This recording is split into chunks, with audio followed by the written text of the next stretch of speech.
And I have to tell you, one of the most difficult jobs for a fitness studio owner or club manager is the responsibility of making sure that every class on the schedule is covered.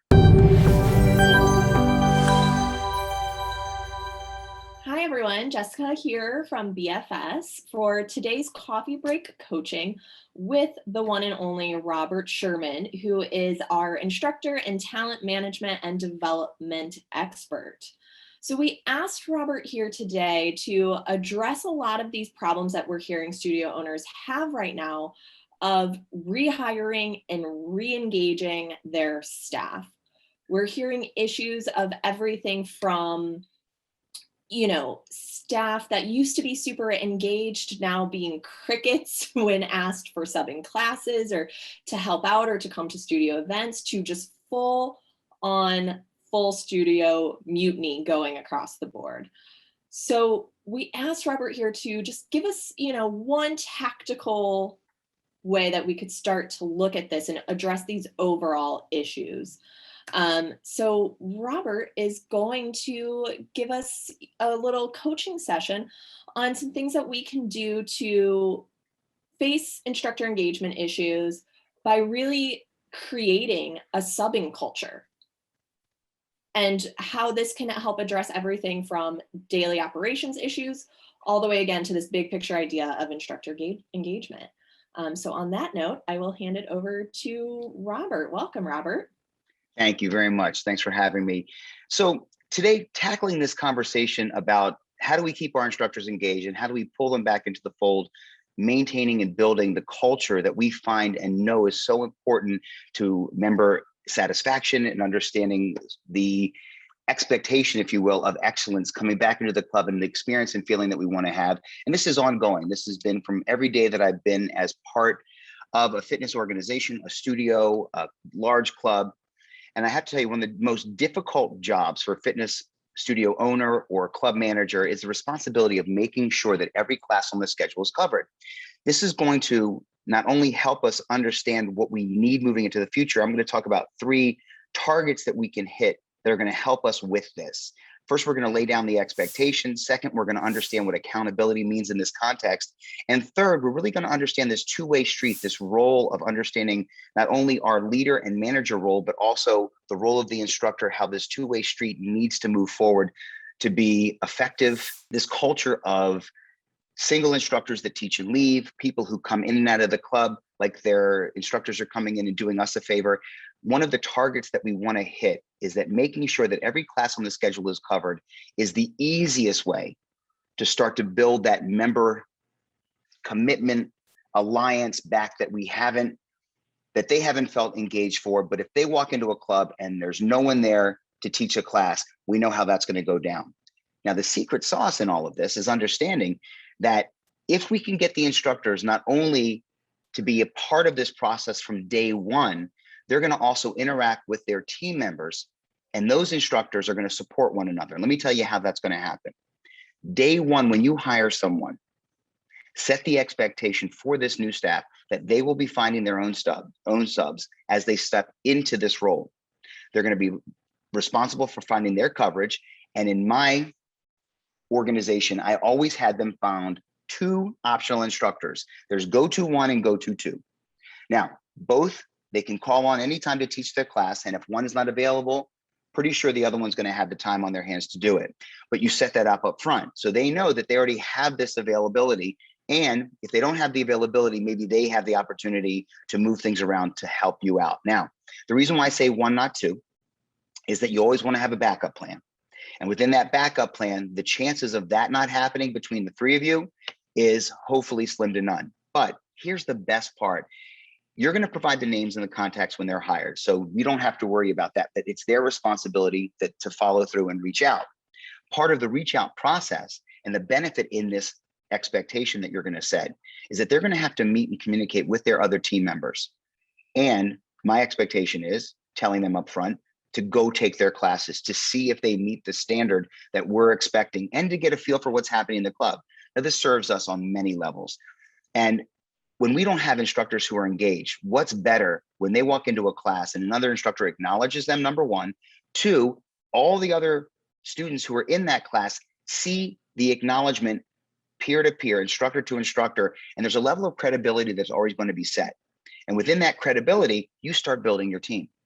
So from the instructor to know now what the expectation is, they go in, they find that person's going to be a great sub for me. I know it because the way they teach class may not be exactly like I teach, but they hit the targets that I want to hit, and I can ensure that the expectation from this members is going to be also nailed, that they come in and they're going to get a great class regardless if I'm not here. The support in all of that is really what you're looking for most. This building a team-based environment and supporting your brand, and most importantly, the quality proposition that you set forth in the beginning. If you know that the quality is what's driving your program and what members are coming to expect, then we can't have someone to teach a class that doesn't fill that need. And that's what this is all about. And we make them accountable. Like I said, this is going to be a two-way street moving forward. No longer is it one direction. Tip 2, we're going to hold you accountable. They have to come back to me before they teach their first class with the names of their 2 go-to subs. Now, I've given them a list. They've gone out and they found 2 that have not only met their expectations, but also agreed to sub if they're able. So that's really key, that we've got connections on both ends. The subs have agreed, this instructor's agreed that to have them would be a great opportunity to maintain the clientele in their class if they can't be there. And you're starting to build this team from the ground up. So someone new coming in humbles themselves, if you will, at the other instructors who are already pre-established, and they have this rapport that goes on. There's nothing better than from one instructor to acknowledge another instructor. And when that happens, the club itself is no longer a bunch of single individuals and divas teaching classes. The culture you create is one team that comes forth with this quality programming. Now, if they're not up for this and they cannot say, I can't go find, I'm not finding 2 or 1, this immediately tells you how hard did they try, and this lack of commitment is going to show up in other ways when they start to become one of your employees. So this is a red flag up front that they didn't put forth the effort. It's something that you're going to keep an eye on if you choose to continue to keep them. So in this honeymoon period of hiring a new instructor, being nice about it, but it really is that this is a trial period. And in this trial period, if they haven't even stepped up to do this one first task and assignment, which is going to not only help them, but help the club with growth, then this is something that we need to account for. Step 3, or tip 3, as I put it, understanding the balancing here of your roles. Now, this leads us down the path of why your role as a manager or a leader inside the organization, they need to see how important this role is and how you take this so seriously.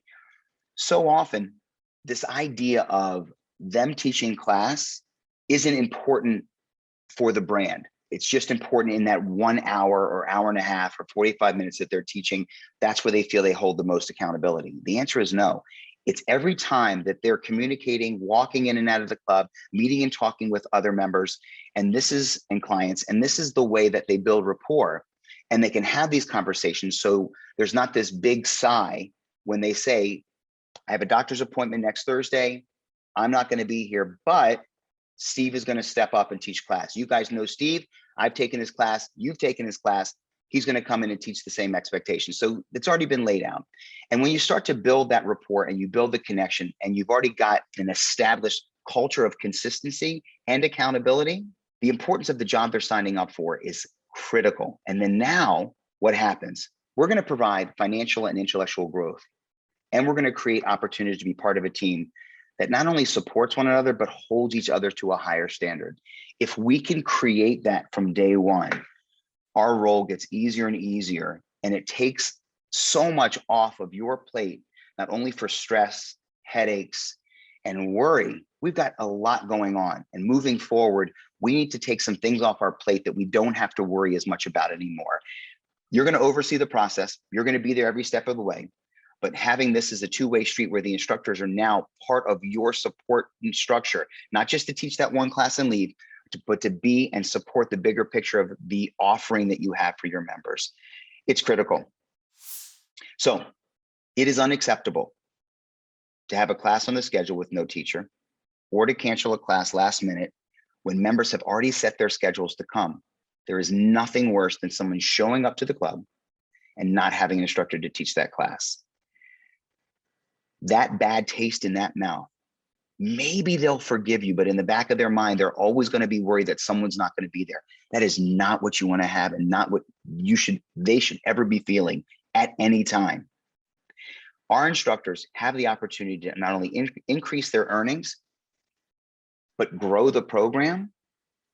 This is about weaving a common thread of quality, consistency, and excellence in every studio, every day. Your staff should look at subbing for one another as a benefit and a bonus, not a chore. Hey everybody, Jessica LaChance here. Do you want more business education for your fitness studio or wellness business? Subscribe to our YouTube channel or our email newsletters, and we'll see you here soon.